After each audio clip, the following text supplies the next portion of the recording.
Noah Whitmore's hand on the small of her back was meant to look like a loving caress. But Isolde only felt the sharp press of his signet ring, a cold, hard secret in the blinding storm of flashbulbs. To the world, he was the adoring tech billionaire, and she was his radiant pregnant wife, but his fury was a palpable thing, a private chill the borrowed diamonds couldn't warm. Then she saw her, Lyra Voss, the starlet, watching them with a small, triumphant smile. In that instant, Isolde understood. The performance was over, and the curtain was about to be torn down. The premiere was for Crimson Tide, a film Noah's production company had financed on a whim. He'd called it a passion project, a phrase that dripped with the casual arrogance of a man who could burn millions on a hobby. The theater, a restored Art Deco palace in the heart of Los Angeles, was swarming with the city's elite.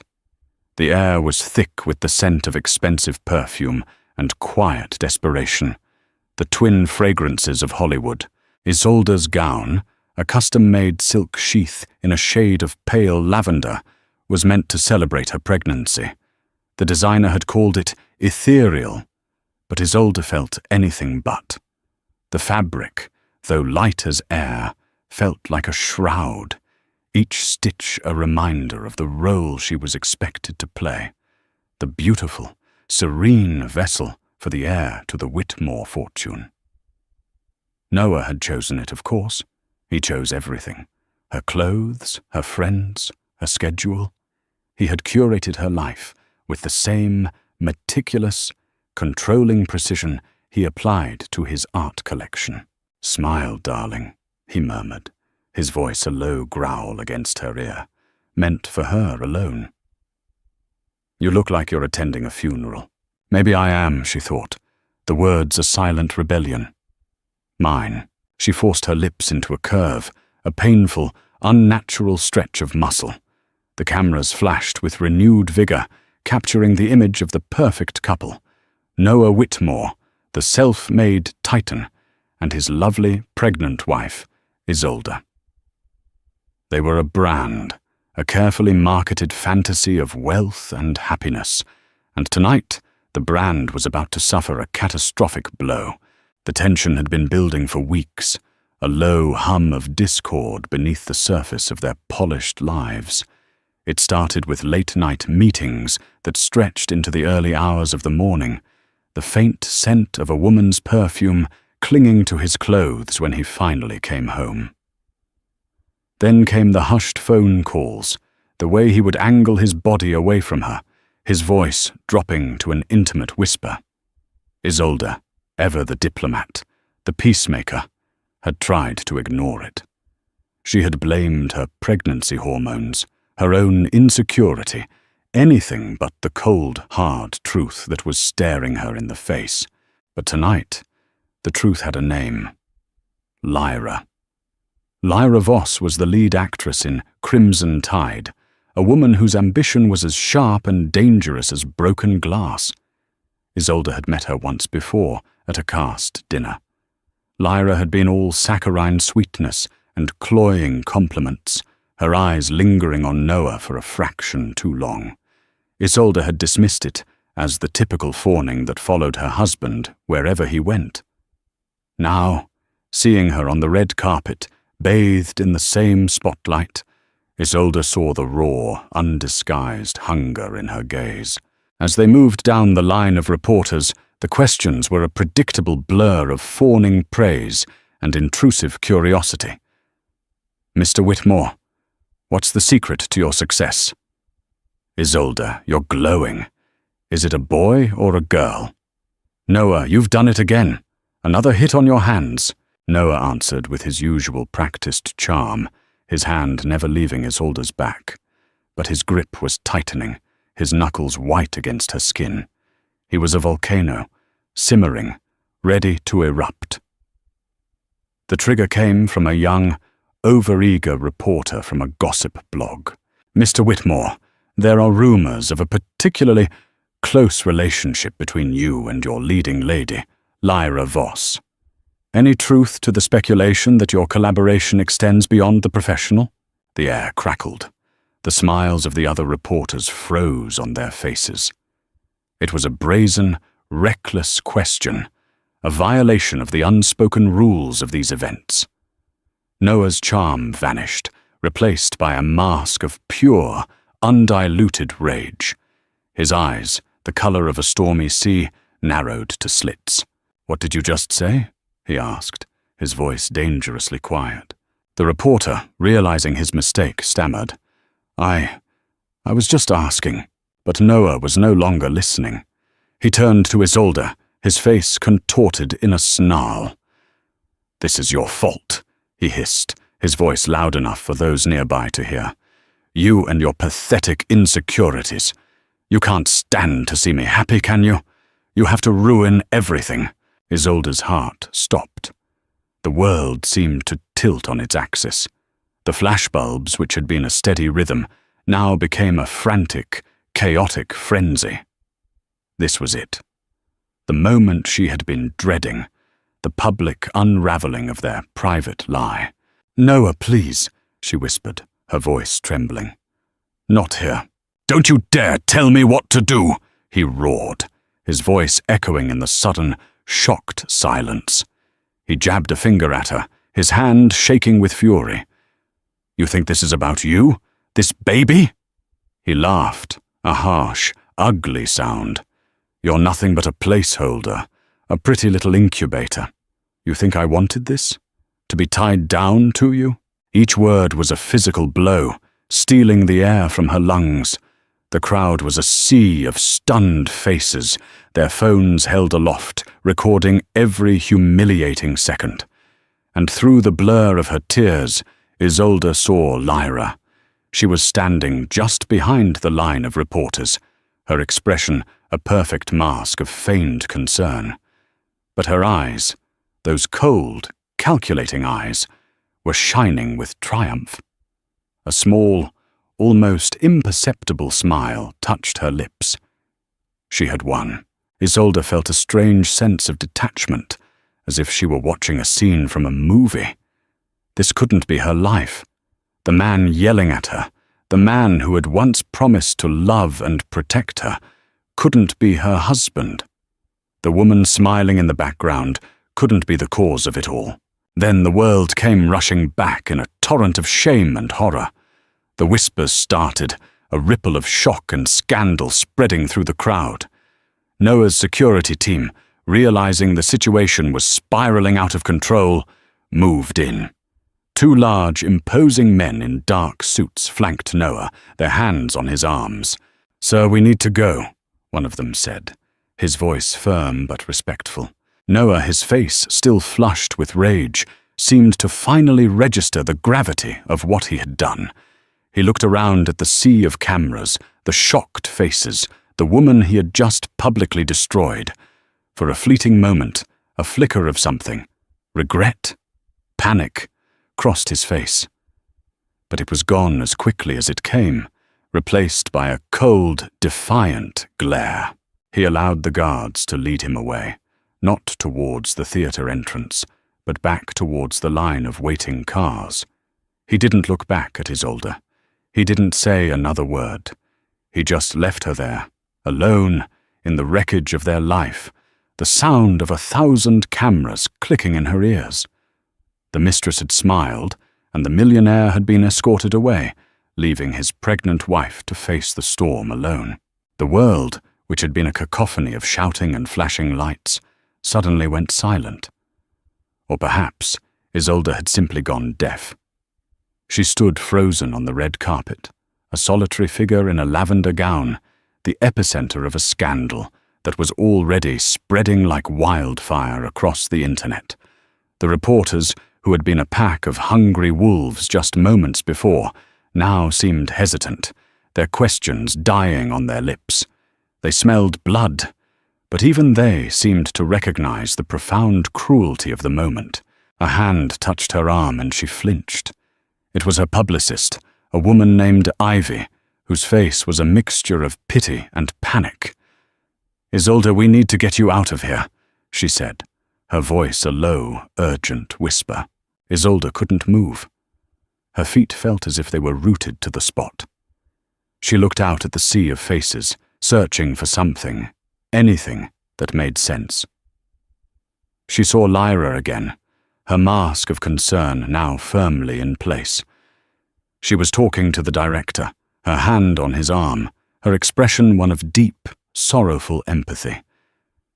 The actress, Isolde thought with a sudden, bitter clarity. She's always performing.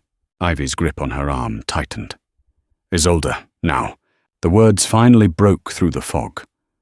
Ivy, with the help of a theatre security guard, managed to steer her away from the red carpet, through a side door, and into the cool, quiet darkness of the theatre's backstage area. The contrast was jarring. One moment, she was being devoured by the public eye.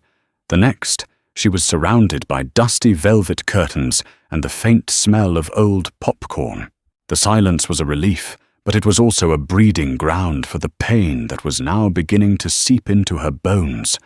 The numbness was wearing off, replaced by a deep, shuddering ache that started in her chest and spread outwards, consuming her. The baby kicked, a sharp, sudden movement, as if it too had felt the shock of its father's rage. Isolde gasped, her hand flying to her belly, a protective, instinctual gesture. "He didn't mean it," she whispered, the words tasting like ash in her mouth. It was a lie, a desperate, pathetic attempt to hold on to the last vestiges of the life she thought she had. Ivy looked at her, her expression softening. "Oh, honey," she said, her voice filled with a sadness that went beyond professional concern.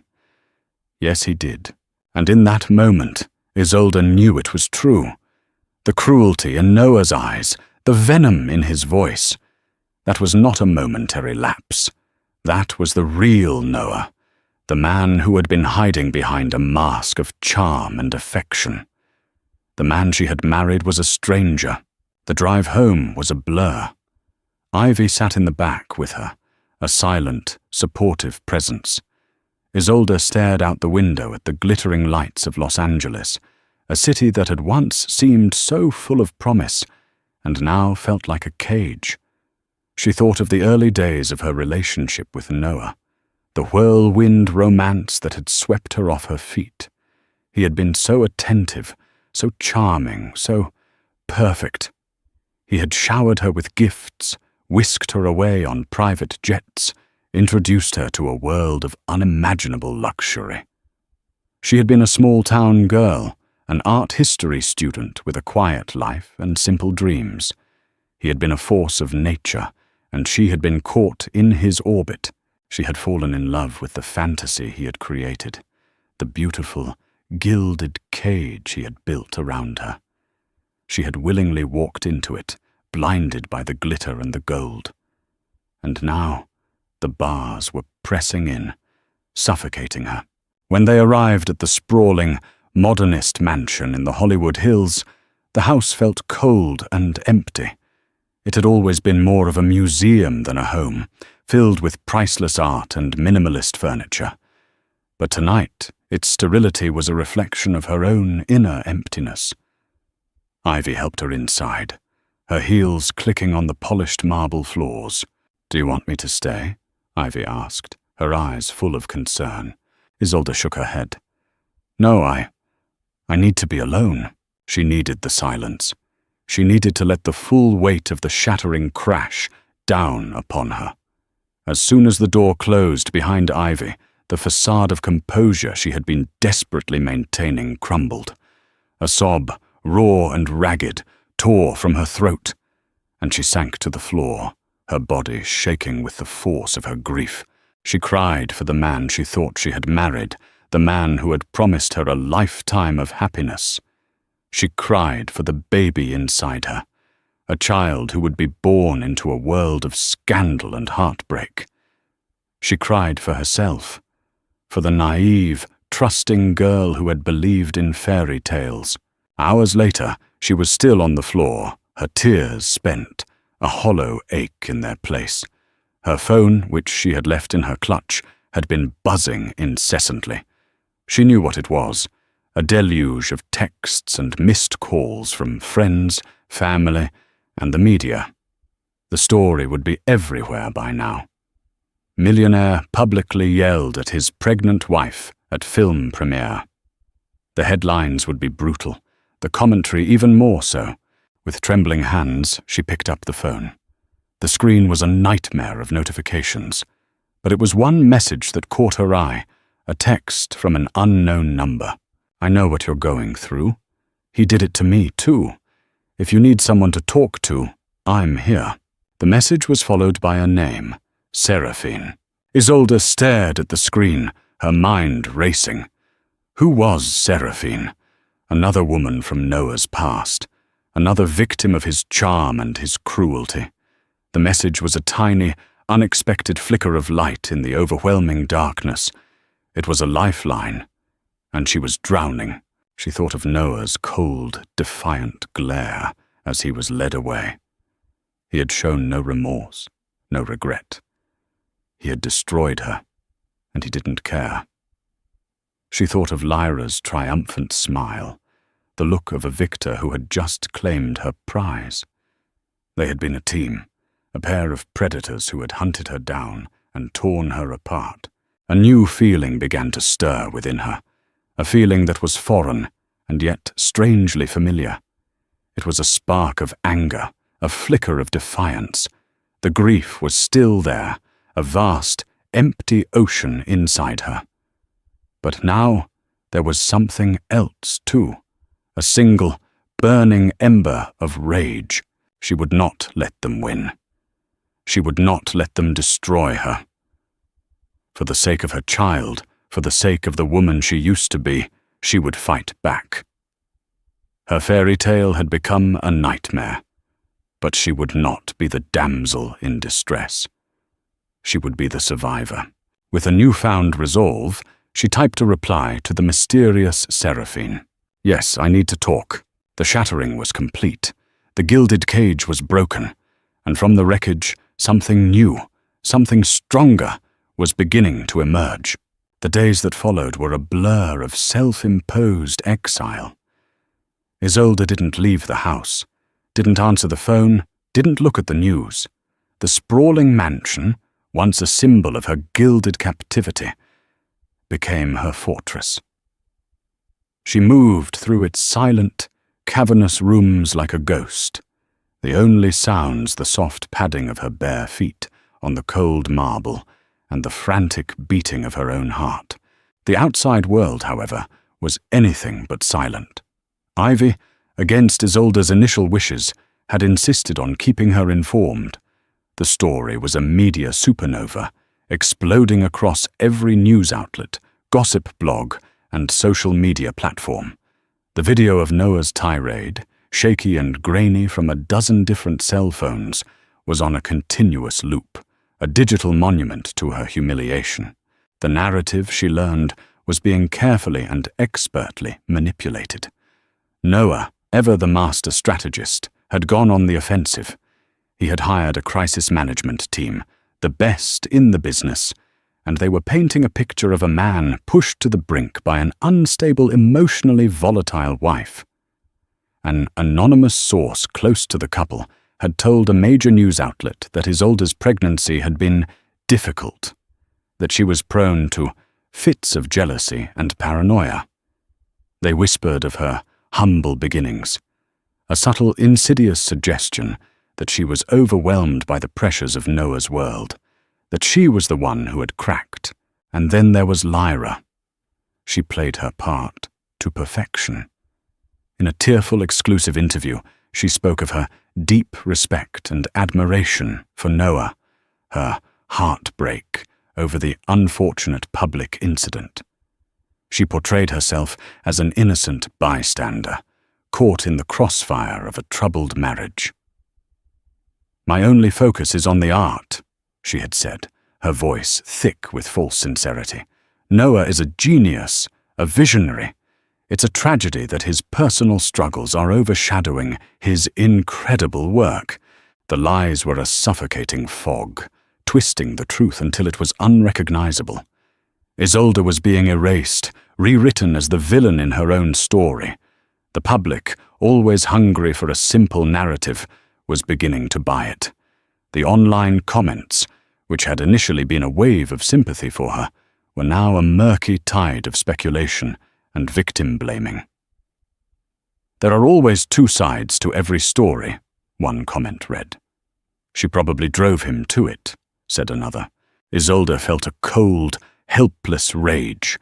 They were assassinating her character, and she was powerless to stop it. Noah had not contacted her. Not a text, not a call, not a single word. He had simply vanished from her life, leaving his team of professional liars to clean up his mess. It was the ultimate act of cowardice, the ultimate display of his chilling indifference. Her only lifeline was her twice-weekly therapy sessions, conducted via a secure video call.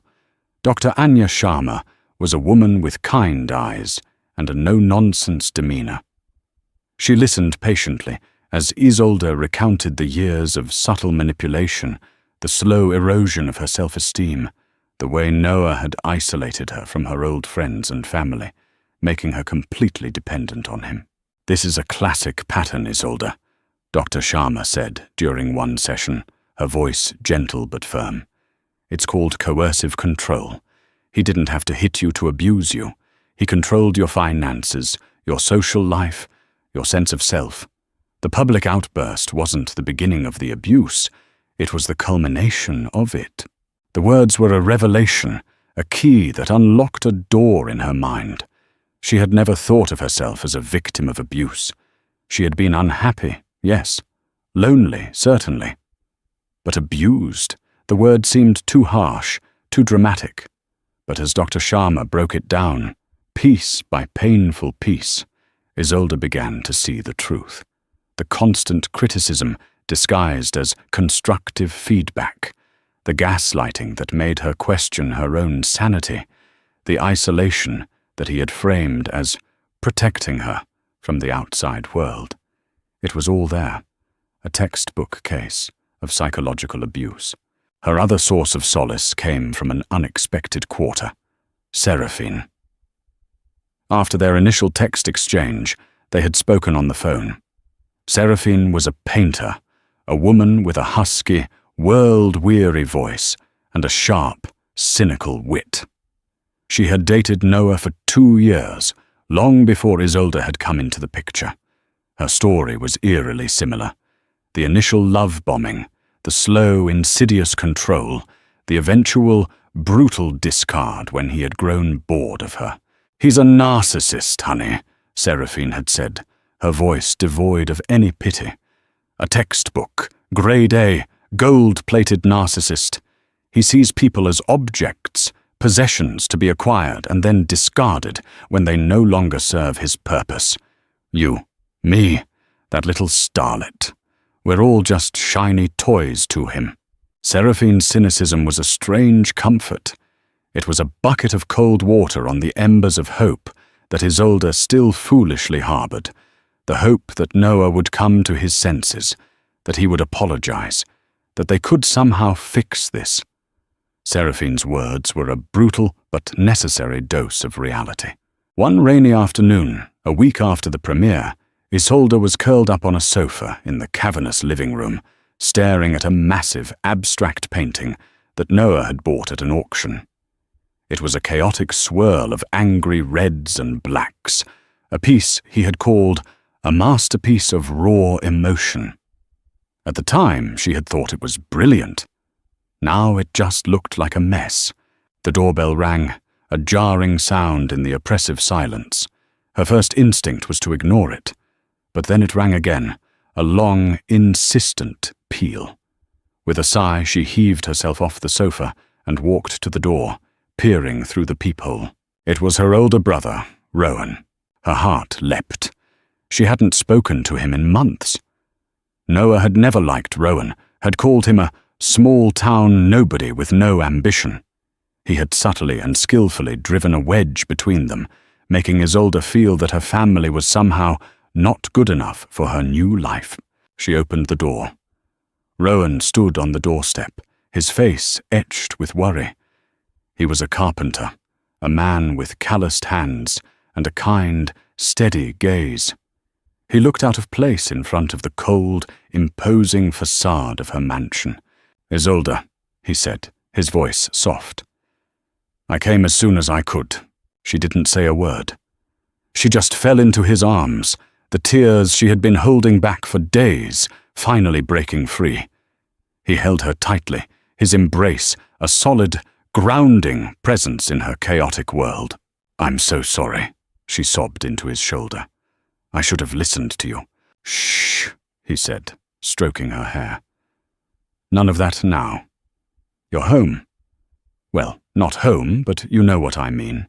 He led her back inside, his arm around her shoulders.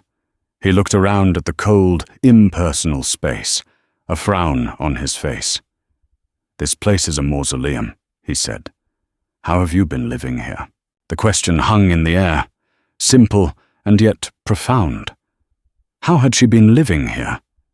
She had been so blinded by the luxury, so seduced by the fantasy, that she had never stopped to realize how unhappy, how utterly alone she had become. Rowan stayed for the rest of the day.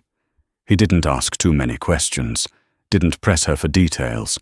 He just sat with her, made her a cup of tea, and talked about home, about their parents, about the simple, uncomplicated life she had left behind. He was a breath of fresh air, a reminder of a world outside the toxic bubble Noah had created for her. As he was leaving, he turned to her, his expression serious. "You know you don't have to stay here, Isolde. You can come home. Mom and Dad would be thrilled. We'll take care of you." The offer was a lifeline, a tangible escape route from the prison she had been living in. But something held her back. It wasn't pride. It was a newfound, steely resolve that had been hardening within her over the past week. "I can't," she said, her voice stronger than she expected.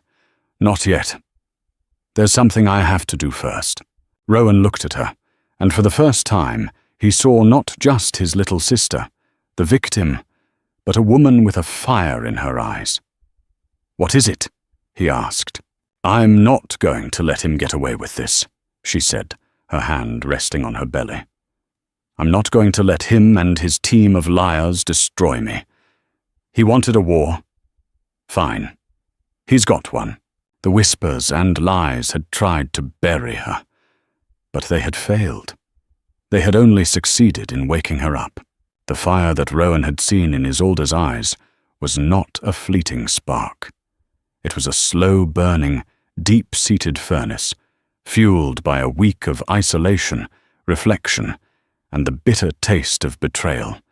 The whispers and lies had been designed to break her, to cast her as the unstable, hysterical wife. But they had miscalculated. They had underestimated the resilience of a woman with nothing left to lose.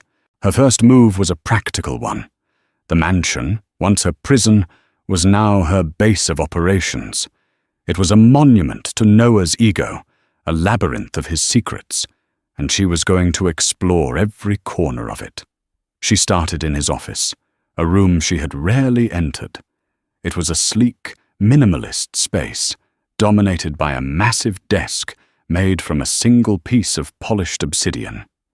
It was the nerve center of his empire, and, she suspected, the heart of his deception.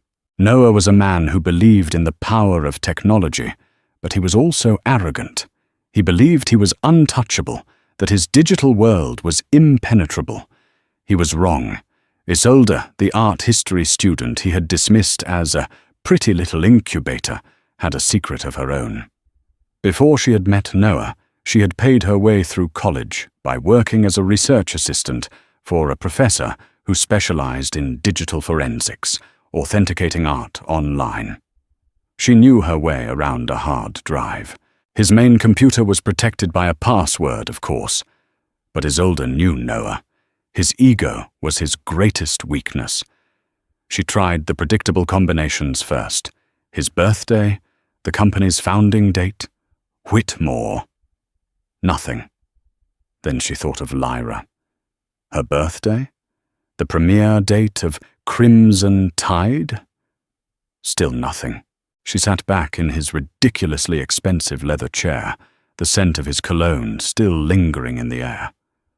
She closed her eyes, trying to think like him. What was the one thing he valued above all else? What was the source of his power, his identity? It wasn't a person.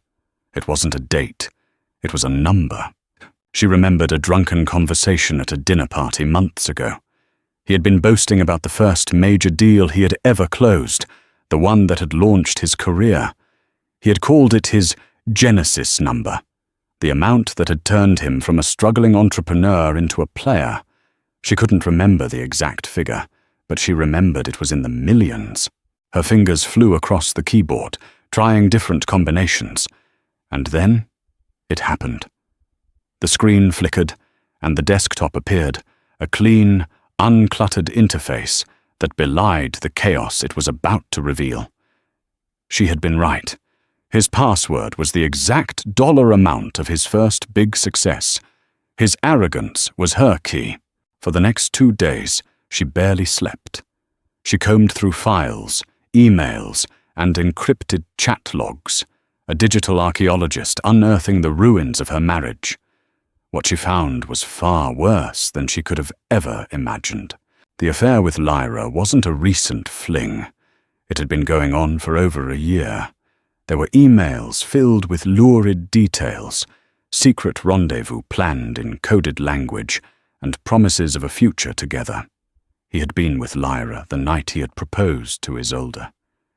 He had been texting Lyra from the hospital waiting room while Isolde had been having her first ultrasound.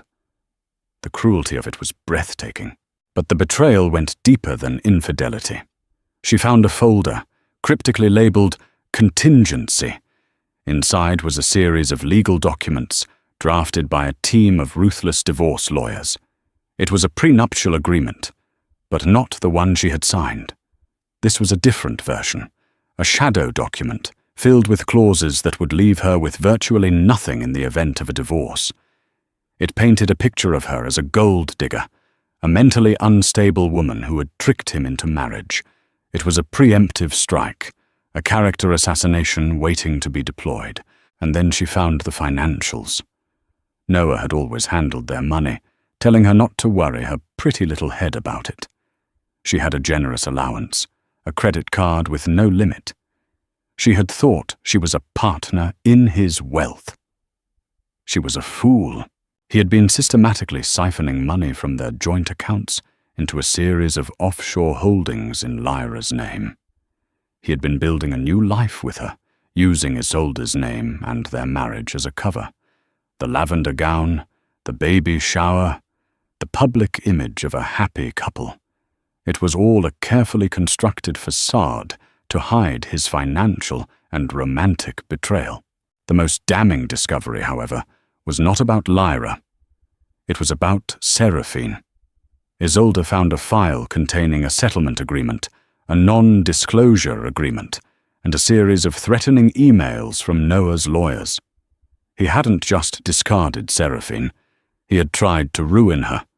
He had blacklisted her in the art world, spreading rumors that she was a fraud, that her paintings were forgeries. He had tried to silence her, to erase her, just as he was now trying to do to Isolde. The pieces of the puzzle clicked into place, forming a portrait of a man who was not just a narcissist, but a sociopath. A man who took pleasure in the destruction of others. Shaking with a mixture of rage and fear, she began to copy the files onto a secure, encrypted hard drive. This was her ammunition, her proof. The world saw her as a hysterical, jealous wife. She would show them the truth. Her phone buzzed. It was Seraphine. "Find anything interesting?" Seraphine asked, her voice laced with a knowing irony. "You have no idea," Isolde said, her voice hoarse. "Seraphine, he tried to destroy you." There was a pause on the other end of the line. "I know," Seraphine said, her voice suddenly quiet. "He almost succeeded. It's taken me years to rebuild my career, my reputation. That man, he leaves a trail of scorched earth wherever he goes. I have proof, Seraphine, Isolde said, her voice gaining strength. Proof of everything. The affair, the money, what he did to you. It's all here. What are you going to do? Seraphine asked. I'm going to burn his kingdom to the ground, Isolde said, the words feeling like a vow. The unraveling was no longer just about her own pain. It was about justice. It was about ensuring that Noah could never do this to another woman again. She thought of her unborn child, and a fierce, protective instinct washed over her. She would not raise her son or daughter in the shadow of this man's lies. She would build a new world for them, a world based on truth and strength. She looked at the computer screen, at the web of deceit and cruelty that Noah had woven. He had thought he was so clever, so untouchable. But he had made one fatal mistake. He had underestimated the woman he had tried to break, the art history student, the small-town girl, the quiet, accommodating wife. That woman was gone. In her place was a warrior, armed with a hard drive full of secrets and a heart full of fire. The game had changed, and she was about to make her first move. The decision to fight back was one thing. Knowing how to fight was another.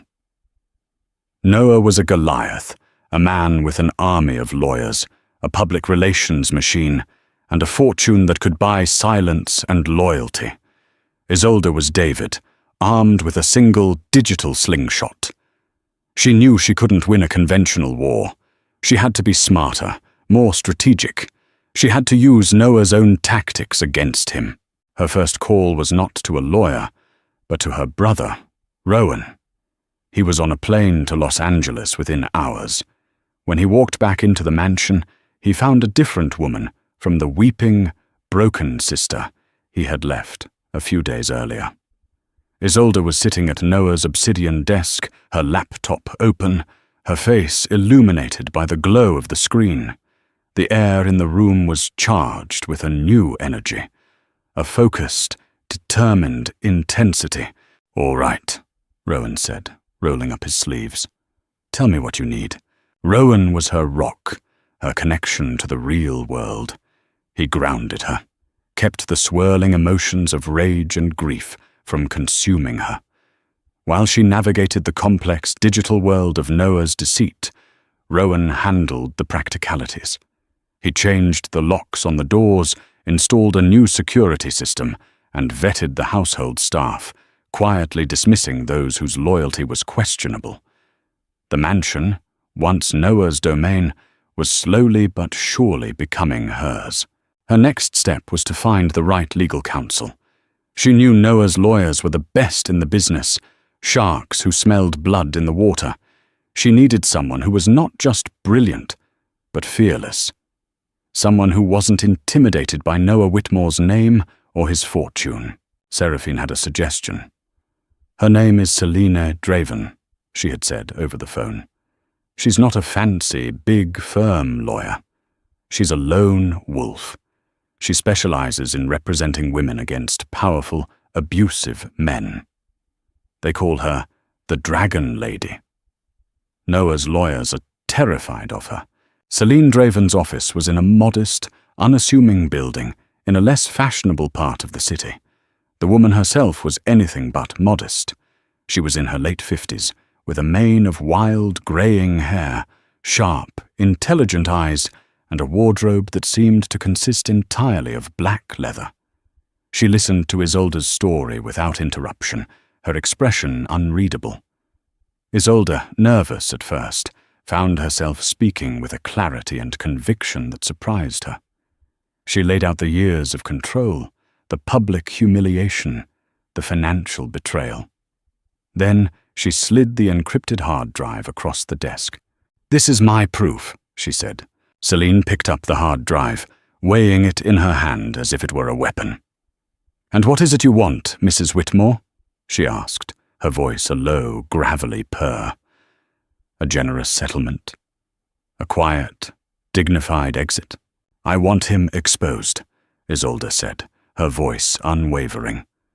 "I want the world to see him for who he really is. I don't care about the money. I want to take away his power. His power is his reputation, and I want to destroy it." A slow smile spread across Céline Dreven's face. It was a smile that sent a shiver down Isolde's spine, but for the first time, it was a shiver of excitement, not fear. "I like you, Mrs. Whitmore," she said. "You've got guts. Most women in your position just want to take the money and run. You want to burn the whole damn thing down. I can work with that." Céline's strategy was unconventional. She advised against filing for divorce immediately. "That's what he's expecting," she said. "He's got his army of lawyers ready for a war in the courtroom. We're not going to fight him on his turf. We're going to fight him in the court of public opinion. But we're going to do it on our terms, with our evidence." The plan was to leak the information, piece by piece, to a trusted, independent journalist who couldn't be bought or intimidated. It was a risky move, a high-stakes game of information warfare. But it was a game Isolde was now willing to play. While Céline began to lay the legal groundwork, Isolde focused on rebuilding herself. The therapy sessions with Dr. Sharma continued, helping her to understand the psychological scars of Noah's abuse and to reclaim her own narrative. She started a prenatal yoga class, not in a trendy, high-end studio, but in a small, community-based center far from the prying eyes of the paparazzi. For the first time in years, she was surrounded by normal people, by women who talked about their hopes and fears, their stretch marks and their cravings. It was a world away from the sterile, competitive environment of Noah's social circle. She also began to reconnect with her past. She spent hours on the phone with her parents, with old college friends, people she had drifted away from under Noah's subtle, isolating influence. She was rebuilding the support system he had systematically dismantled. One afternoon, as she was sorting through some old boxes in the back of a closet, she found a portfolio of her old drawings and sketches from her college days. She had been a talented artist, her passion art history, but her secret dream had always been to create art of her own. Noah had dismissed her talent as a cute hobby, encouraging her to focus on more serious pursuits like chairing charity committees and hosting dinner parties. She opened the portfolio, the smell of charcoal and old paper, a nostalgic perfume. The drawings were good. They were full of life, of emotion, of a perspective that was uniquely hers. A forgotten part of herself, a part she thought had been lost forever, stirred within her. She went out that day and bought a set of canvases, paints and brushes. She set up a makeshift studio in a spare room with a large window overlooking the canyon. At first, her hand felt clumsy, her strokes uncertain. But then something clicked. The anger, the grief, the fear, the burgeoning hope, it all began to flow out of her, onto the canvas.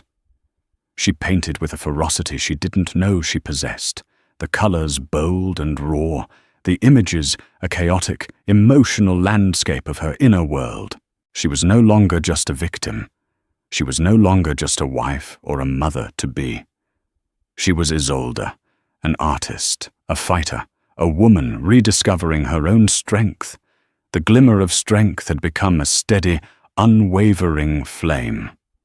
Noah had tried to reduce her to a beautiful, empty vessel. He had no idea that he had just unleashed a force of nature. The world had seen her fall. Now, they were about to watch her rise. Céline Dreven's choice of journalist was as unconventional as her legal strategy. His name was Orin Cade, a seasoned investigative reporter with a reputation for being a bulldog. He had been pushed out of a major newspaper for his relentless pursuit of a story that had embarrassed a powerful advertiser. Now, He ran a small, independent news website, funded by subscriptions and a fierce commitment to the truth. He was, in Selene's words, unbuyable and unshakable. The meeting took place in a noisy, crowded coffee shop, a neutral ground where they were unlikely to be noticed. Orin Cade was a man who looked like he hadn't slept in a week. He had tired eyes, a rumpled suit, and a cynical air. He listened to Isolde's story with a skeptical, world-weary expression. He had heard stories like this before, the scorned wife, the powerful husband. But then Isolde produced the hard drive. "It's all there," she said, her voice steady. "Emails, financial records, settlement agreements, everything you need to verify my story." Orin's skepticism began to fade, replaced by a flicker of professional interest. He took the hard drive, his fingers drumming on the table. "If this is what you say it is," he said, his voice a low growl, "this is more than just a celebrity divorce. This is a story about the abuse of power." "That's exactly what it is," Selene said, stirring her coffee. "And Noah Whitmore has been getting away with it for far too long." Orin agreed to look at the evidence, making no promises. But Isolde had a feeling she had found her champion. Orin Cade was a man who had his own score to settle with the powerful and the corrupt. While they waited for Orin to do his work, Isolde focused on another front. She knew that Noah's power was built on a carefully constructed image of success and invincibility. To bring him down, she needed to find the cracks in his empire. She needed an ally on the inside. She thought of the household staff Rowan had dismissed, the people who had worked for Noah for years, who had seen and heard everything. But they were all bound by ironclad non-disclosure agreements, and they were too afraid of Noah's wrath to speak out. Then she remembered a name from the files on the hard drive, Gareth Holloway. He had been Noah's chief financial officer for over a decade, the architect of his financial empire. But he had been fired abruptly a year ago, replaced by a younger, more compliant executive. The separation had been acrimonious, and the settlement agreement she had found was particularly harsh, filled with threats and accusations. Gareth Holloway was a man with a grievance. Finding him was difficult. He had dropped off the map, his professional profiles deleted, his contact information scrubbed from the internet. But Rowan, with his practical, real-world skills, was a surprisingly good detective. He tracked Gareth down to a small, secluded house in a quiet coastal town a few hours north of Los Angeles. Isolde drove up to meet him alone.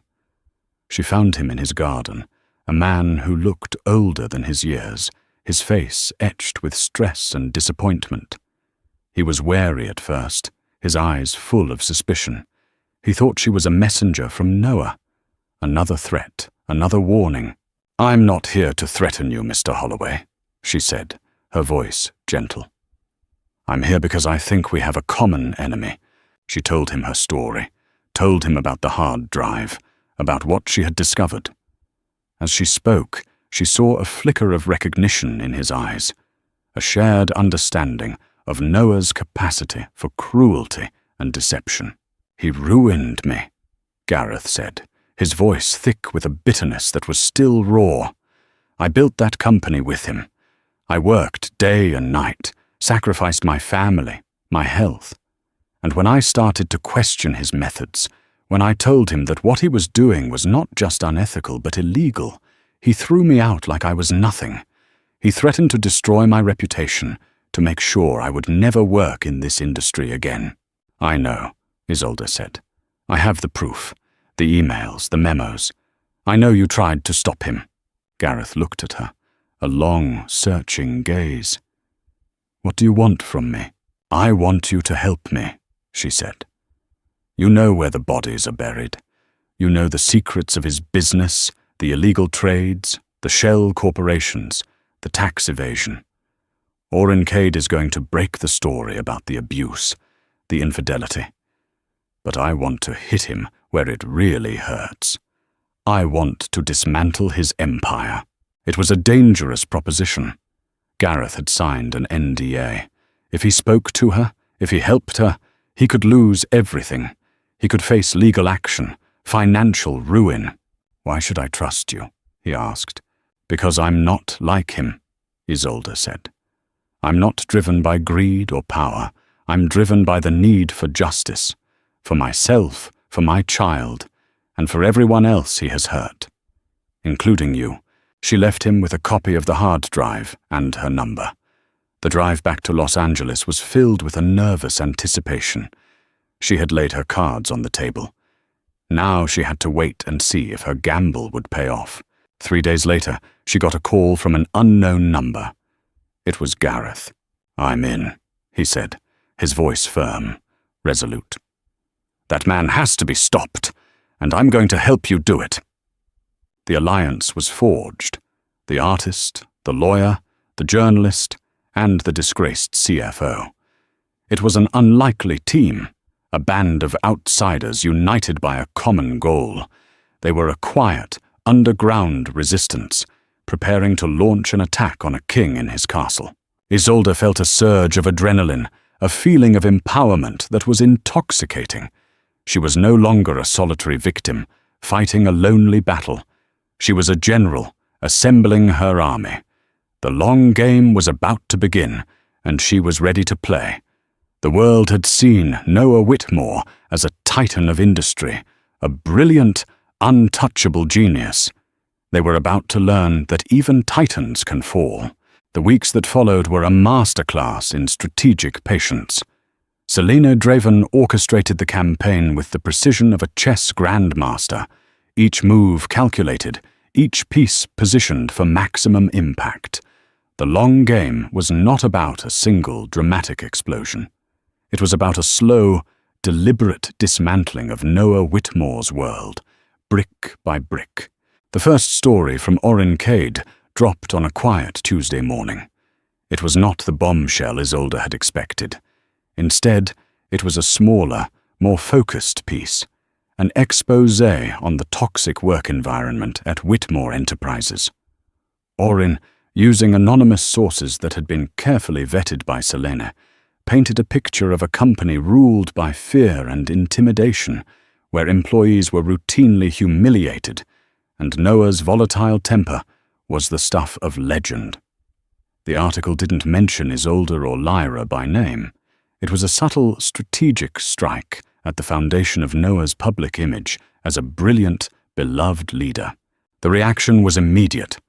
The story was picked up by mainstream news outlets, and other former employees, emboldened by the anonymity, began to share their own stories on social media. The hashtag Whitmore Screams started trending. It was a small crack in the facade, but it was a crack nonetheless. Noah's response was predictable. His PR team issued a statement dismissing the article as the bitter ramblings of a few disgruntled former employees and a desperate attempt by a failing journalist to gain attention. They announced a new, company-wide wellness initiative, a transparent attempt to control the narrative. But Selena and Orrin were already one step ahead. A week later, the second article dropped. This one was about Lyra Voss. Orrin had dug into her past, uncovering a pattern of relationships with powerful, wealthy men, a trail of broken promises and accusations of opportunism. He published text messages provided by a jilted ex-boyfriend that showed Lyra boasting about her conquest of Noah Whitmore, her plan to become the next Mrs. Whitmore. The article painted her not as a victim, but as a ruthless, calculating social climber. The public narrative began to shift. Lyra, who had been portrayed as the innocent artist, was now seen in a new, harsher light. Her tearful interview was re-examined, her words now sounding hollow and manipulative. The tide of public sympathy, which had been turning against Isolde, began to flow in the other direction. Isolde watched all of this from the quiet sanctuary of her home. She continued to paint, her canvases filling with bold, abstract expressions of her journey. The art was her therapy, her way of processing the chaos. She was also preparing for the arrival of her baby, her due date now just a few weeks away. The nursery was ready, a calm, serene space filled with light and soft colors. It was a room of hope, a promise of a new beginning. The third strike was the one that truly shook Noah's empire. This was where Gareth Holloway's information became invaluable. Orrin-Cade, with Gareth as his anonymous source, published a meticulously researched, deeply damning investigation into Whitmore Enterprises' financial dealings. It was a complex story of offshore shell corporations, illegal insider trading, and massive tax evasion. The article was dense, filled with financial jargon and legal complexities, but the conclusion was simple and devastating. Noah Whitmore was a crook. This time, the response was not from Noah's PR team. It was from the SEC and the IRS. Both agencies announced that they were launching formal investigations into Whitmore Enterprises. The company's stock, which had been wobbling since the first article, now plummeted. Investors panicked. The board of directors, who had once been Noah's loyal sycophants, began to distance themselves, their statements filled with carefully worded concerns about corporate governance. Noah was cornered. He was being attacked on all fronts: his reputation, his relationship, his business. He was a man who was used to being in control, and for the first time in his life, he was losing it. He tried to fight back. He filed a multi-million-dollar lawsuit against Orrin-Cade for defamation. He had his lawyer send threatening letters to Selene and Gareth. He even tried to reach out to Isolde, leaving a series of rambling, desperate voicemails on her phone. They were a bizarre mixture of threats, apologies, and pleas for a reconciliation. "We can fix this, Isolde," he had said in one message, his voice strained. "You, me, the baby. We can be a family. Just call off your dogs." Isolde listened to the messages with a strange sense of detachment. The man on the phone was a stranger to her, a pathetic, desperate creature who bore no resemblance to the powerful, confident man she had married. She didn't respond. She just deleted the messages and forwarded the audio files to Selene. The final piece of the plan was the most personal, the most painful, and the most powerful. It was time for Isolde to tell her story. But she wouldn't do it in a splashy, prime-time interview. She would do it in her own way, on her own terms. She agreed to a single, in-depth print interview with a respected female journalist from a major magazine, a woman known for her sensitive, nuanced profiles. The interview took place in her home, in her art studio. She spoke calmly and eloquently, not as a victim, but as a survivor. She told the story of her marriage, the subtle abuse, the slow erosion of her identity. She talked about the premiere, the public humiliation, the discovery of his betrayal. And she showed the journalist her paintings, the raw, emotional art that had been her salvation. But she didn't just talk about Noah. She talked about Seraphine and about the other women Noah had hurt. She gave a voice to the voiceless, shining a light on his pattern of abuse. And then she dropped the final bombshell. She played the audio of Noah's voicemails, his desperate, manipulative pleas. The article was published a week before her due date. It was accompanied by a series of beautiful, powerful photographs of Isolde, pregnant and radiant, standing in front of her art. The headline was simple: "The Unmaking of a Whitmore." The story was a sensation.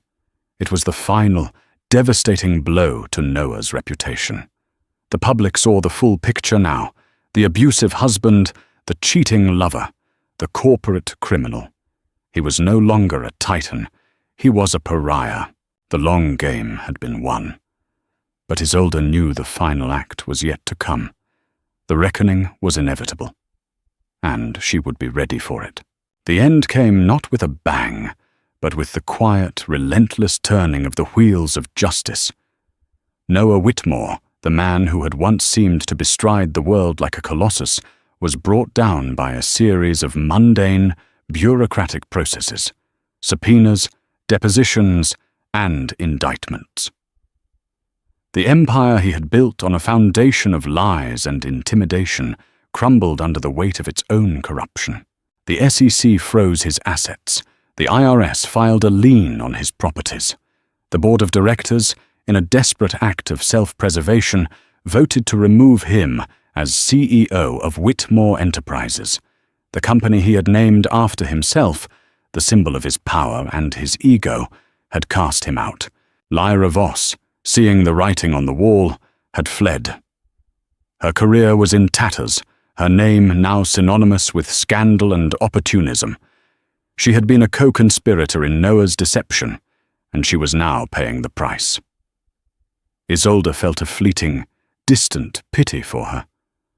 Lyra had been a pawn in Noah's game, a victim of her own ambition and his manipulation. But it was a pity that was quickly eclipsed by the overwhelming sense of relief. Noah, holed up in a rented penthouse, his own mansion, now a piece of evidence in a federal investigation, was a man unmade. The media, which had once fawned over him, now hounded him, their cameras capturing the image of a haggard, defeated man. The charm was gone, replaced by a permanent scowl, the confidence replaced by a hunted, paranoid look in his eyes. The reckoning for Isolde, however, was a much quieter, more personal affair. It came on a warm, sunny afternoon in a sterile, white hospital room. Her son was born, a healthy, beautiful baby, with a full head of dark hair and his mother's calm, steady eyes. She named him Rowan after the brother who had been her rock, her protector. Holding her son in her arms, Isolde felt a sense of peace that she hadn't known in years. The anger, the grief, the desire for revenge, it all seemed to melt away, replaced by an overwhelming, all-consuming love for this tiny, perfect human being. He was her future, her hope, her reason for everything. Selena Draven visited her in the hospital, bringing a bouquet of flowers and a stack of legal documents. The divorce was being finalized.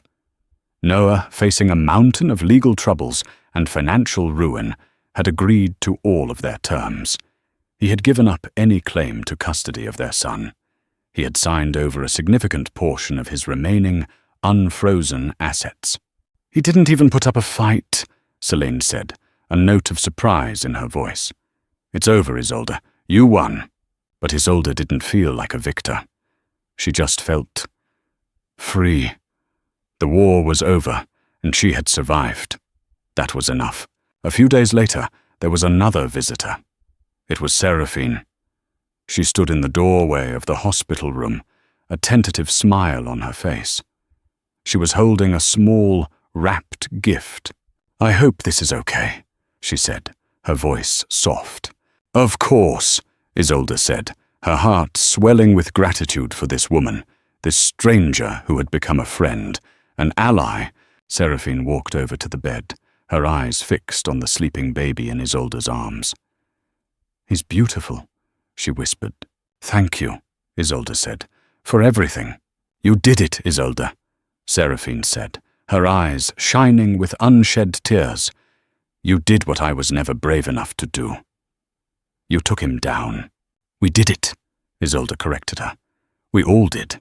Seraphine gave her the gift.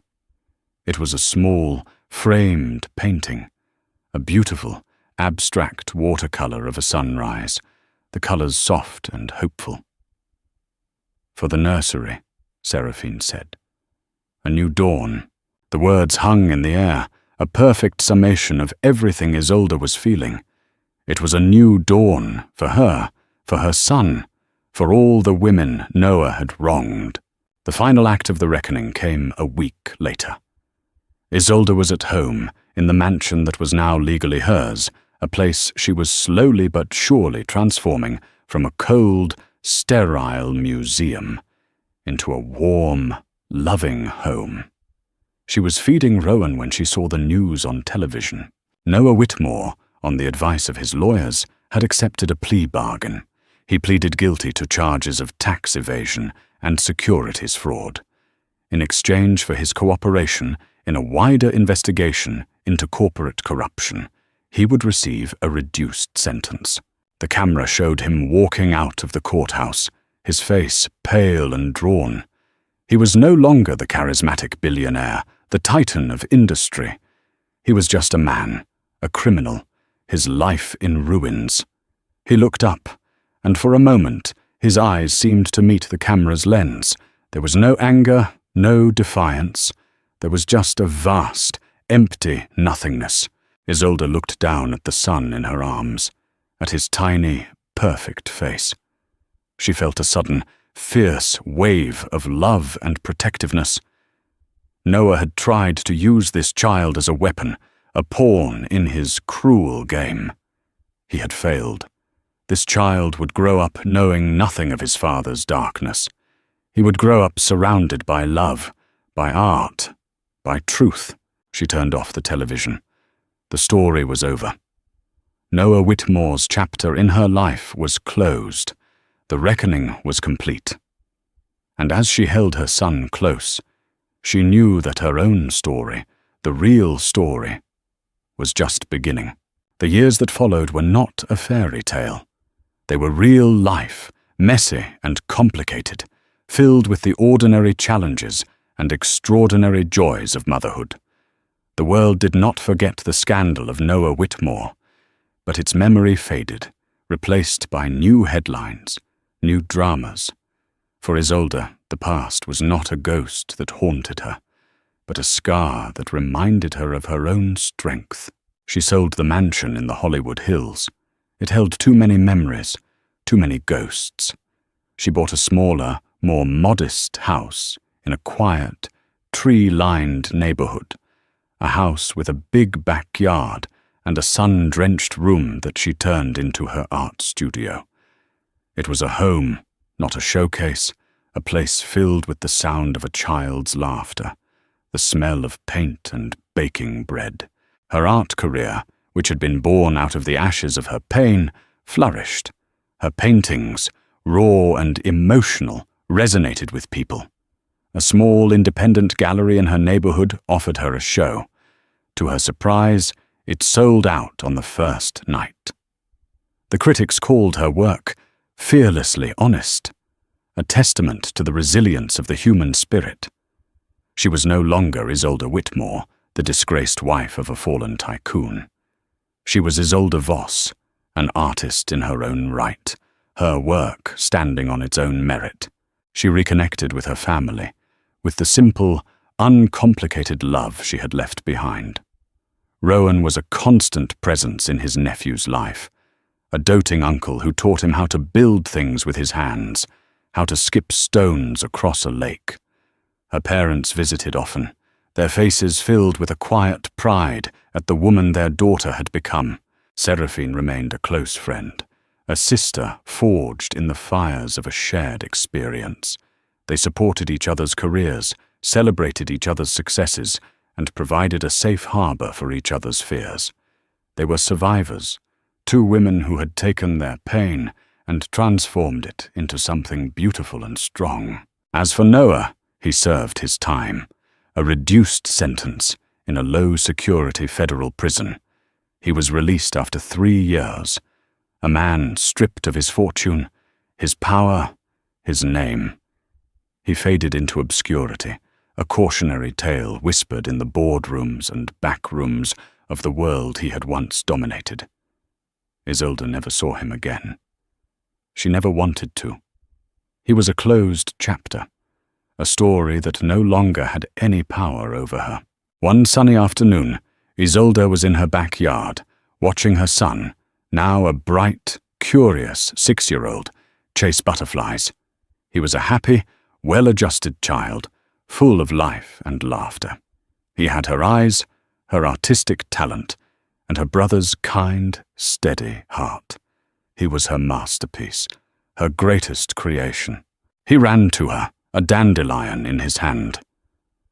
"Make a wish, Mommy," he said, his face alight with the pure, uncomplicated joy of childhood. Isolde smiled, taking the dandelion from his hand. She looked at her son, at her home, at the life she had built for herself. A life of peace, of purpose, of love. She had everything she had ever truly wanted. She closed her eyes, took a deep breath, and blew. The seeds scattered in the wind, tiny parachutes of hope, disappearing into the bright blue sky of her new dawn. She had already made her wish, and it had come true. This story is a testament to the power of resilience and the courage it takes to stand up to abuse, no matter how powerful the abuser. Isolde's journey from a gilded cage to a life of freedom and purpose is a reminder that our deepest wounds can often lead to our greatest strengths. If her story moved you, if it made you believe in the possibility of a new dawn after the darkest of nights, please show your support. Like this video, share it with someone who might need to hear this message, and subscribe for more stories of survival, strength, and the incredible power of the human spirit.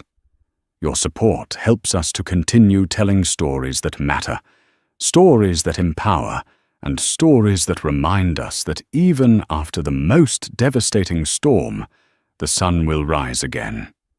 Thank you for watching. It started with an explosive scandal that shattered the glossy facade of Manhattan's elite and rocked social media to its core. Billionaire real estate tycoon Valin Ashford, known for his charm, power, and lavish generosity, was exposed in bed with his mistress at one of New York's most prestigious hotels, mere hours before returning home to his pregnant wife. News of his shocking betrayal spread faster than wildfire, instantly dismantling the fairy tale romance he had so meticulously constructed in front of the world's cameras. From glittering gala ballrooms to private Hamptons mansions, whispers of his infidelity turned quickly into deafening outrage. But the real shock was waiting behind the polished doors of his luxurious penthouse, where Arya Ashford stood silently, clutching freshly inked divorce papers with trembling hands, her 5-month pregnant belly a stark, painful reminder of all that was at stake. In that chilling pre-dawn stillness, Arya braced herself to confront the man she had once considered her soulmate, unaware that her next words would tear apart the very foundation of their carefully built empire. It began with a scandal so explosive that the entire world of high finance and glittering galas could scarcely believe it. The charismatic billionaire Valin Ashford, famed real estate mogul, philanthropic darling, in fixture in glossy magazines, was caught tangled in silken sheets with a mysterious mistress in a grand suite overlooking Central Park, the very same morning that he was due home to his pregnant wife, Arya Ashford. Almost overnight, the mask of the seemingly perfect marriage, which had once enthralled society pages from the Hamptons to Beverly Hills, slipped away. Gossip erupted in private clubs and coffee shops alike. From the moment the news leaked, few could resist discussing how Valin had gone from the epitome of success to the subject of a salacious scandal. But what truly shocked everyone was how Arya, valiant and serene, responded. She'd stood at the threshold of their lavish Manhattan penthouse, eyes glistening yet chin lifted in quiet resolve, holding a set of neatly prepared divorce papers in her trembling hands. 5 months pregnant with their first child, she had braced herself for what would be the swift and irrevocable collapse of the life they had been building. Just months earlier, their love story appeared to be the kind that dominated fairy tale romances. Arya, a bright scholarship student from a modest background, swept off her feet by the newly minted billionaire, whose every business venture turned to gold.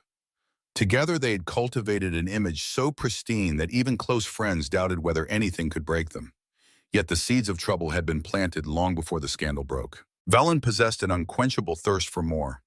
More success, more recognition, more excitement. Arya had ignored the rumors, turning a blind eye to half-whispered stories of late-night parties and suspicious perfume clinging to his tailored suits. She told herself it was the inevitable hazard of success at such a scale, but the weight of suspicion and heartbreak grew until the morning she could no longer deny the truth. Now, as dawn light washed over the penthouse's marble floors, Arya felt her heart pound like a warning drum. What came next would tear apart the illusion of their united front forever. 5 minutes in, folks. How are we feeling? Comment 1 if you're already on Arya's side all the way, or 2 if you think there's more to learn about Valen's motives. When Valen finally opened the door to his opulent home, he paused at the unearthly hush that greeted him. Sunlight filtered through the floor-to-ceiling windows, casting an unforgiving spotlight on Arya as she stood with the divorce papers in plain sight. Her other hand rested protectively on her growing belly, a silent testament to the vulnerability she now carried. For a moment, time seemed to freeze. Gone were the impeccably rehearsed smiles they used to flash at formal galas. Gone was the carefully orchestrated image of a power couple unstoppable in both love and business. In that fleeting instant, they were reduced to the raw, painful reality of a marriage in pieces.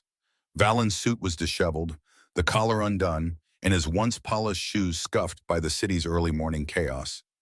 Arya tried not to flinch at the sweet, floral perfume that wasn't hers. She had always known, somewhere in the pit of her stomach, that his world was more complicated than he admitted.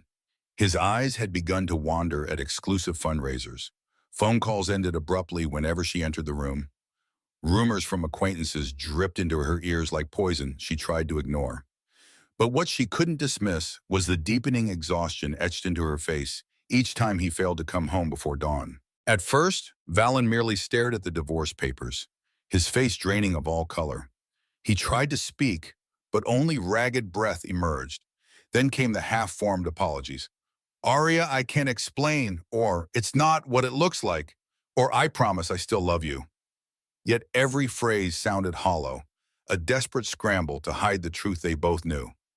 With quiet heartbreak trembling beneath her cold resolve, Arya nodded toward the manila folder on the glass coffee table.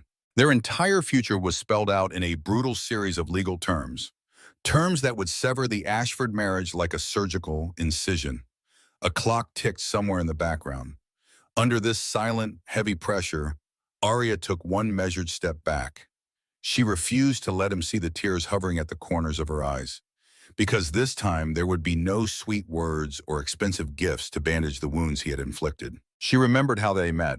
Arya Mitchell was a bright-eyed student interning at a charity gala where Valen Ashford had been the star attraction. He'd made his first major real estate success at only 25, snapping up undervalued properties in Brooklyn and turning them into luxury developments faster than anyone believed possible. People said he had the golden touch. Arya, though never one to fawn over wealth, felt enthralled by his energy and ambition. She admired the man who claimed he wanted to revitalize neighborhoods, not just profit from them. A flirtation turned into a midnight dance under twinkling fairy lights. From that moment, Valen pursued her with a fervor that felt as thrilling as any romance novel. They married 2 years later in a tasteful, intimate ceremony by the Hudson River. It wasn't the grandiose event some might expect from a tycoon, but that was how she wanted it. Close friends and family, vows whispered in a gentle breeze. For a while, he was the doting husband whose business expansion seemed unstoppable. She relished the quiet, sweet moments, champagne toast at home, weekend escapes to a cozy cabin upstate, where he'd promised they would grow old together, enjoying the fortune he had built. But somewhere along the line, Arya realized that Valen's restlessness wasn't just about money. It was about feeding the ego he'd constructed since boyhood. The more power he amassed, the more he craved admiration from those around him. She noticed how his phone notifications never seemed to end, how he thrived on the laughter and flirtations of sycophants at industry parties. The sweet glimpses of humility that once defined him began to vanish behind designer suits and high-stakes deals. So when his guilt-laden eyes met hers that morning, Arya recognized the Valen she once loved was all but gone. In his place stood a man so lost in the trappings of success that he'd forgotten the heart of their vows. All that remained was the baby they had created and the sense of betrayal that now tore their bond apart. Engagement check. Are you surprised by Valen's transformation? Comment 3 if you think he was always destined for this, or 4 if you believe fame changed him. Valen finally summoned the nerve to pick up the divorce papers, each page rustling with the weight of 100 broken promises. "Why didn't you talk to me first?" he asked, voice raw and cracking. Arya's face hardened, tears threatening, but never quite falling. I tried to talk, she answered, but you were always too busy. Her free hand gravitated to her belly, as if guarding the new life against further harm. In that gesture, Valen saw the consequences of his choices in stark clarity. It wasn't just a marriage at stake, but the future of a child who could sense every tremor of tension. Apologies swirled in his mind. He wanted to tell her that the mistress meant nothing, that it was a single moment of weakness. Yet deep inside, he knew that was a lie. This was no random accident.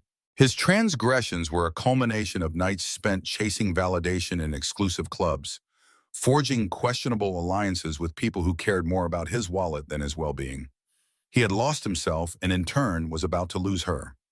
Arya edged past him, the baby bump brushing lightly against his arm, a reminder of the life that still connected them. She paused to glance up at his pale, weary face. I won't let our child live in a facade, she said quietly. I won't have them grow up thinking this is normal. Then she was gone down the hallway, leaving him in a penthouse as empty as his rationalizations. Moments later, she emerged with a small overnight bag.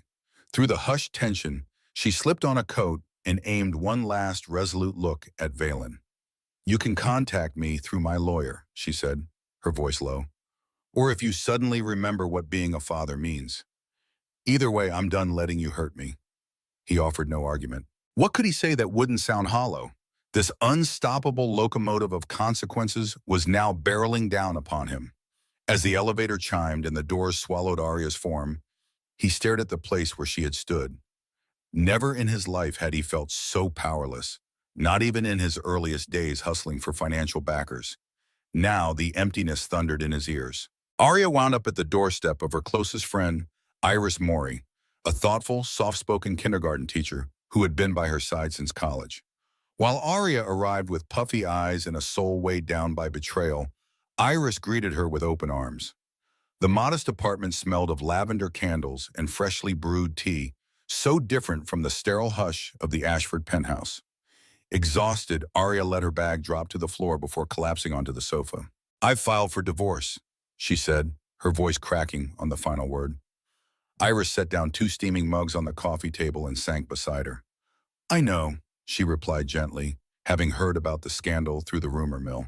I'm sorry you're going through this, but you're doing the right thing. No one should tolerate that kind of disrespect. They spent hours talking, Arya dissecting every suspicious moment that now stood out in stark relief. The nights Valen would return well past midnight, the unexplained phone calls he'd slip out to answer, the gifts of designer jewelry that did nothing to quell the aching doubt in her mind. Iris offered tissues and a steady, reassuring presence as Arya allowed herself the tears she'd held back for far too long. Finally, as the early evening light bathed the tiny living room in gold, Iris gently broached the subject of Arya's next steps. Have you talked to a lawyer? She asked. I mean a truly formidable one. Arya nodded, her voice subdued. My old roommate from graduate school recommended Selena Garcia. She's supposed to be excellent at handling complex divorces. Iris managed a hopeful smile. Then at least you won't have to fight this alone. You know I'm here, too. Arya felt a surge of gratitude for the unwavering support that money could never buy. In the quiet safety of Iris's apartment, she allowed herself the smallest glimmer of hope. Maybe she and her unborn child would be okay, even if it meant starting over without Valen's fortune. Quick break. Let's see who's still tuned in. Comment 5 if you think Arya made the right call, leaving immediately, or 6 if you'd have handled it differently. Valen, for his part, remained in the penthouse long enough to notice how large it felt without Arya's presence. He roamed its vast rooms, staring at the elegant furniture they'd chosen together, each piece a testament to shared dreams now in tatters.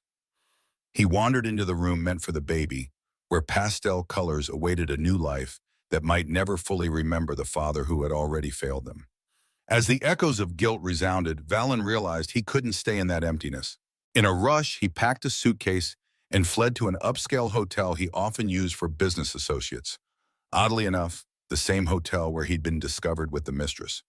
He booked a suite at the Lucero, a place known for its discreet staff and plush accommodations, but not for its warmth. Lying on the king-size bed, he scrolled through countless messages from his publicist, business partners, and a few curious acquaintances. Some demanded to know if the rumors were true. Others simply offered the hollow comfort of, if you need anything, let me know. Yet not one could offer the absolution he needed. Sleepless, he thought back to the moment he had first seen Arya in that gala swirl of champagne and soft music.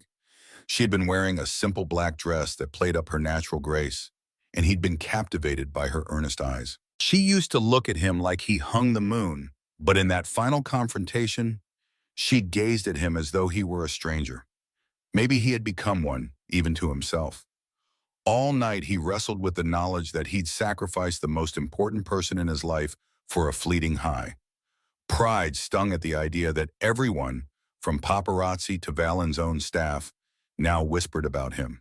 But overshadowing that shame was a yawning chasm of regret, an ache that wouldn't subside no matter how many times he turned off the lights, tried to sleep, or reminded himself of the success he'd achieved. For the first time, those achievements felt meaningless.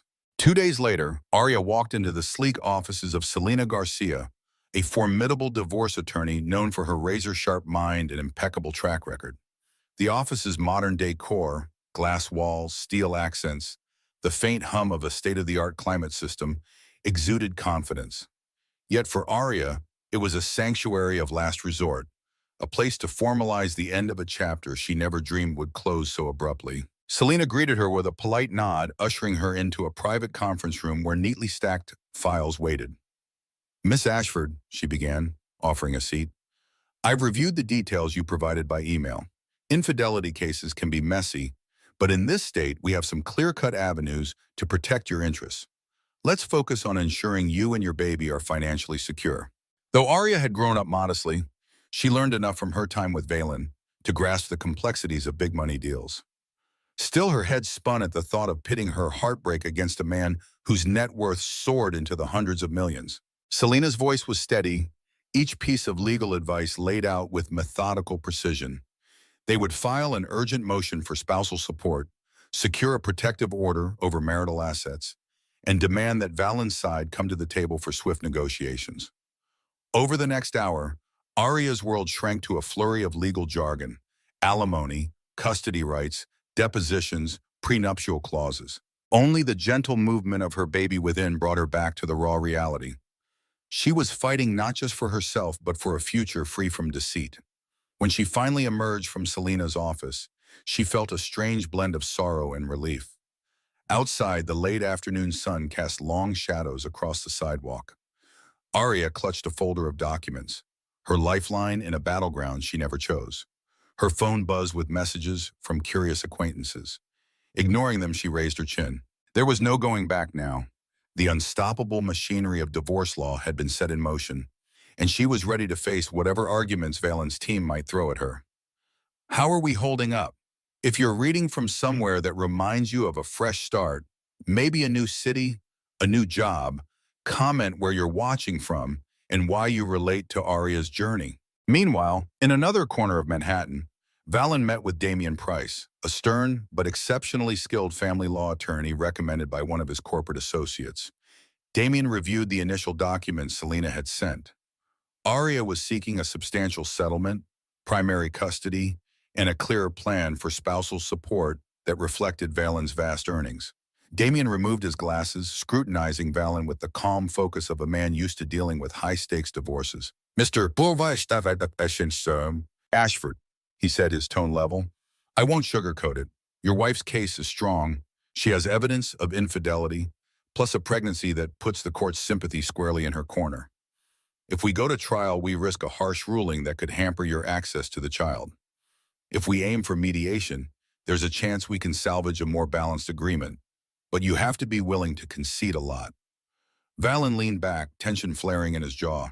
He had never been one to concede anything. From the time he was a scrappy intern climbing the ranks, he believed in winning at all costs. But the truth was, this wasn't a property bid or a boardroom negotiation. This was about his wife, ex-wife, if Arya had her way, and his unborn child. There was more on the line than dollars and brand reputation. "I'll do whatever it takes," Valen said softly, rubbing his temples. "I can't lose my child." Damian nodded, jotting down notes. then we need a strategy that shows you're serious about co-parenting and financial responsibility. You'll have to own your mistakes. Courts don't look kindly on extramarital affairs, especially when the spouse is pregnant. Though the idea of public humiliation churned his stomach, Valen knew the damage to his pride was inconsequential compared to what he'd already done to Arya's trust. He'd been living like an untouchable king for so long, indulging every whim without considering the emotional toll it took on his family. Now the invoice was coming due. Leaving Damien's office, Valen felt the drizzle of an oncoming rain. He turned up his collar, phone buzzing with another missed call from the hotel staff. He ignored it. None of that mattered now, overshadowed by the single question echoing in his mind. Was there any path to redemption in Arya's eyes? Days slip by in a blur of legal wrangling and hushed phone calls between lawyers. Arya took a spare room at Iris's place, where the gentle routine of daily life offered a measure of solace. Each morning, she woke up to a simple breakfast and a quiet sense of determination.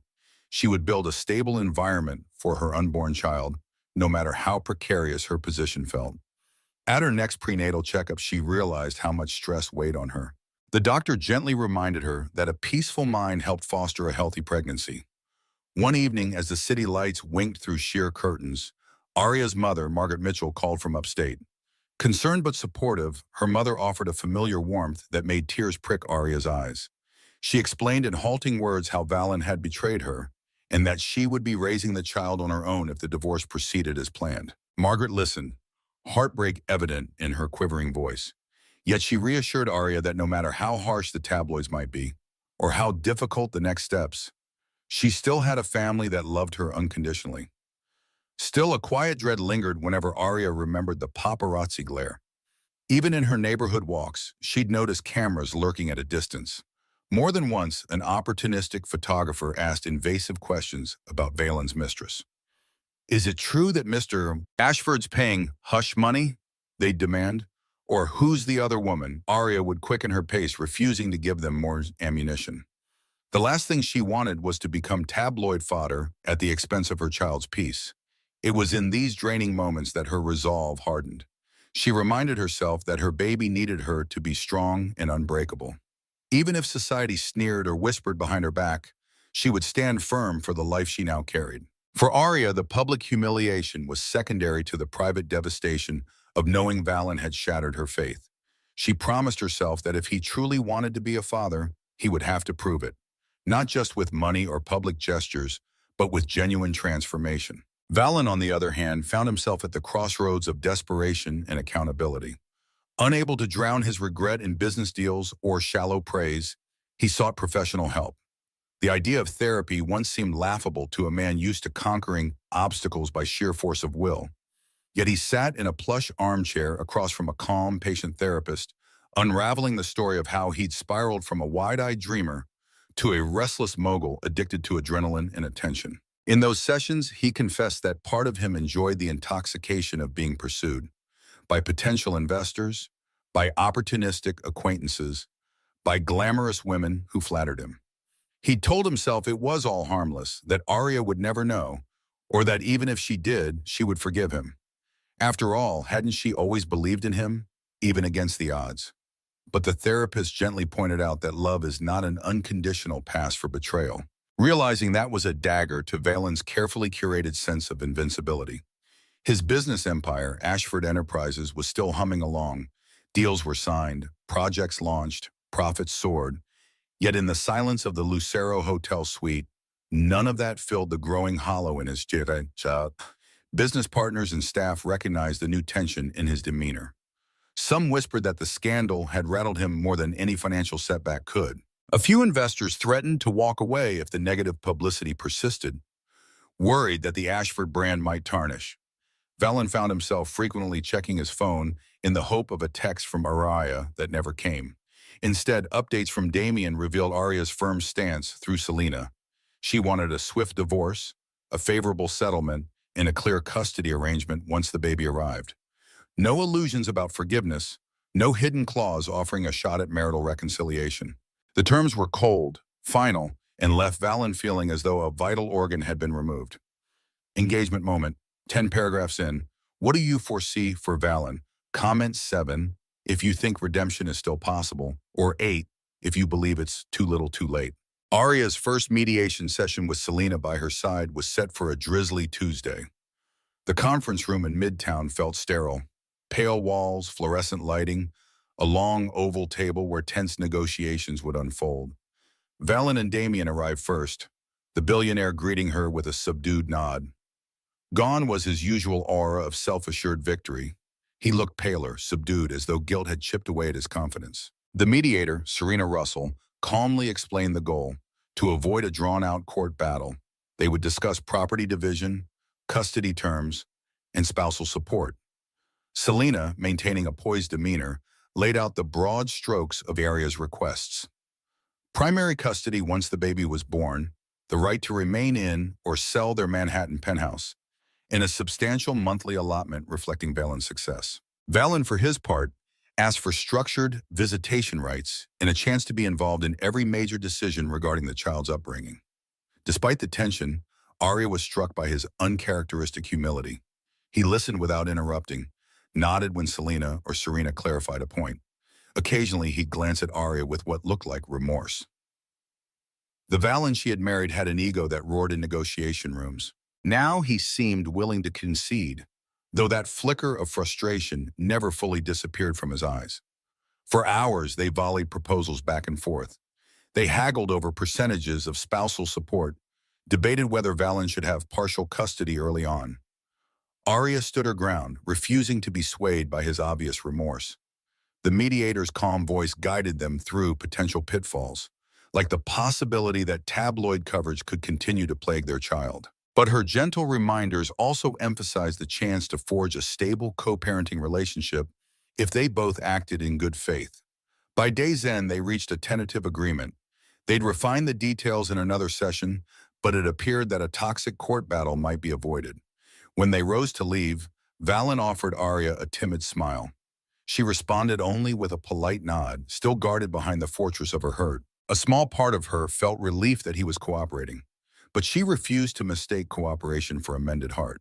Outside, the city's drizzle had turned into a steady rain, washing the streets in a gleam of reflected neon signs. Arya pulled her coat tighter, stepping into the damp sidewalk alongside Selena. Cars honked, passers-by hurried under umbrellas. It was just another day in Manhattan, yet for Arya, it felt like she had crossed a threshold. Something about seeing Valen subdued and quiet hammered home that her illusions were shattered for good. Selena offered her a ride home, but Arya declined, preferring the solitude of a taxi ride to process her thoughts. As she stared out at the blur of headlights, she recalled the hope she once had: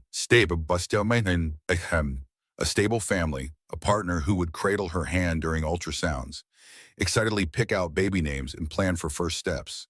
Now, those hopes were forcibly reshaped into something else: a single mother forging her path, with the father playing a supporting role from a distance. When she arrived at Iris's apartment, she found the warm glow of lamplight and her friend already cooking dinner. The rich aroma of garlic and herbs welcomed her in, a tender reminder that her entire life wasn't overshadowed by heartbreak. Some parts of it, like the unwavering love of a friend, remained solid. Over dinner, Arya recounted the mediation, the terms, and Valen's subdued demeanor.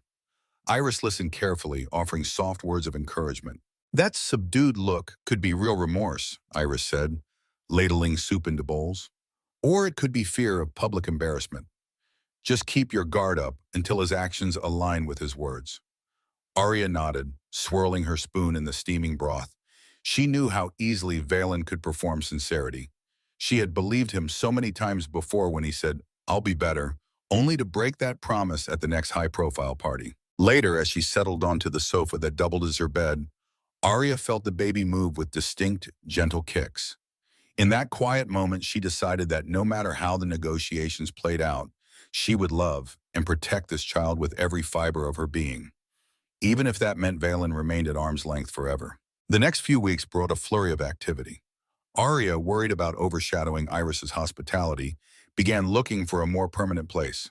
Armed with the financial cushion from her initial settlement arrangement, she stumbled upon a cozy one-bedroom in Brooklyn's Carroll Gardens.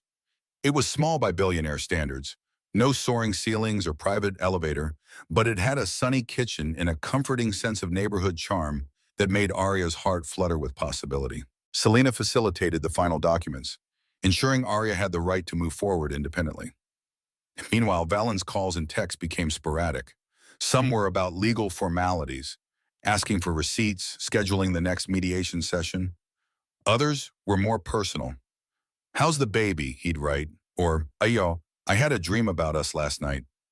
Sometimes she replied with curt updates, other times she left him on read. She had no desire to be cruel, but opening her heart to him again felt like stepping onto a battlefield with a white flag in one hand and a target on her back.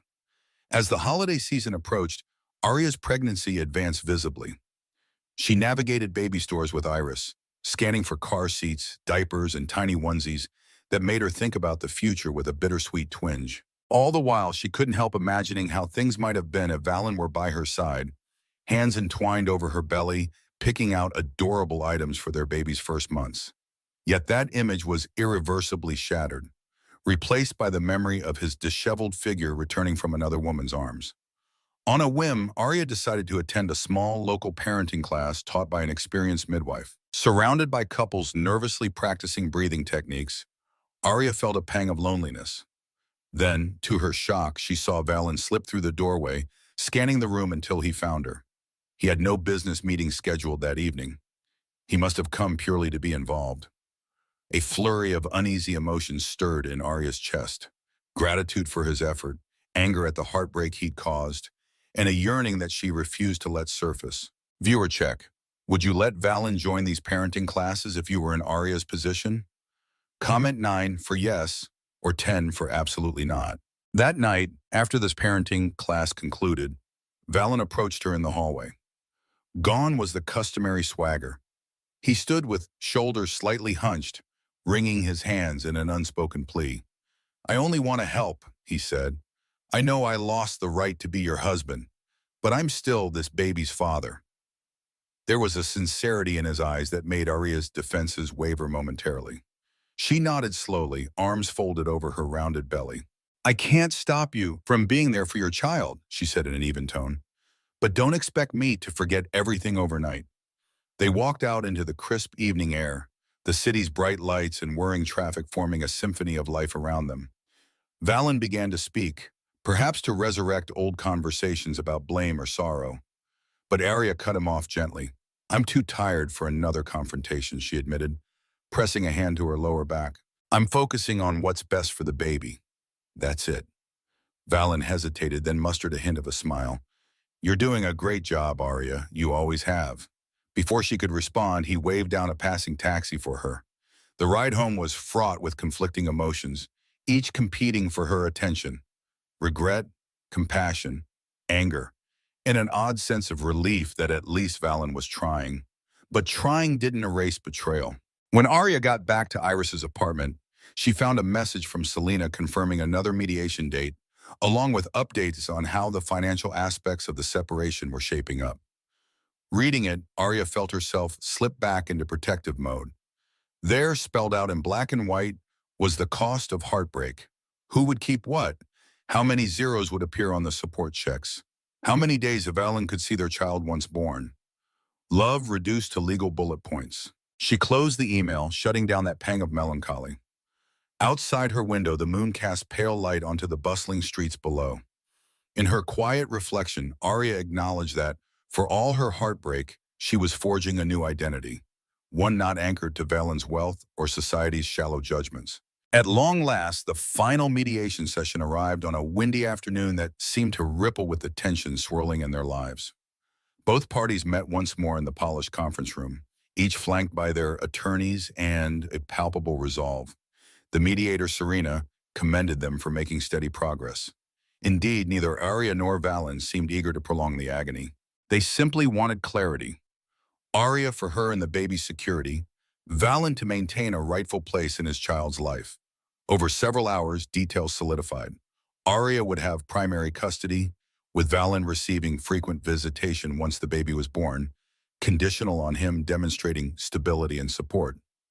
Financially, Arya retained the right to reside in their penthouse for a year, then decide whether to sell or buy out Valen's share. Monthly support would reflect his expansive wealth, but Arya made clear she was no gold digger. She only wanted what was fair to raise their child without the strain of uncertainty. At a pivotal moment, Selena introduced a clause requiring Valen to attend counseling if he wished to expand his custody rights.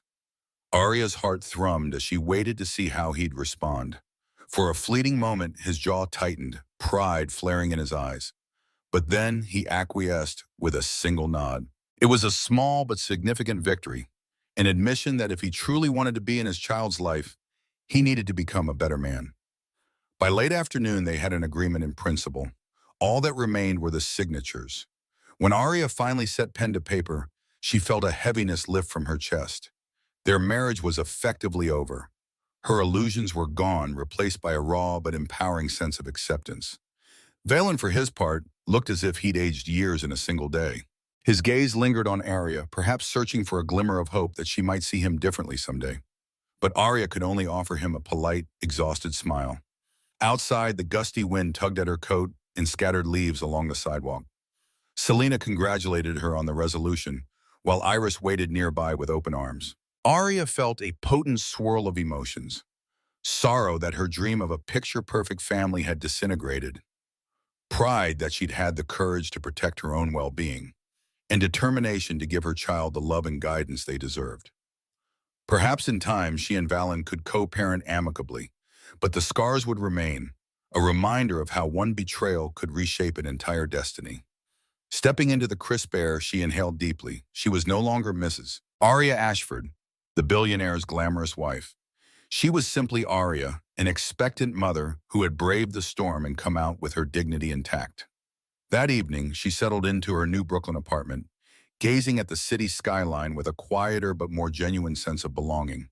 She couldn't control how tabloids spun her story or whether Valen would redeem himself, but she did control how she faced each new sunrise, with a fierce love for her unborn child and a heart that, though wounded, still beat with hope for a future unchained by lies. Thank you for staying until the very end of this journey through heartbreak, scandal, and renewal. If you were moved by Arya's courage, drop a comment letting us know your thoughts or where you're reading from. Should she ever forgive Valen fully, or is her new life a better path forward? Your feedback shapes the stories we share, and we'd love to hear from you.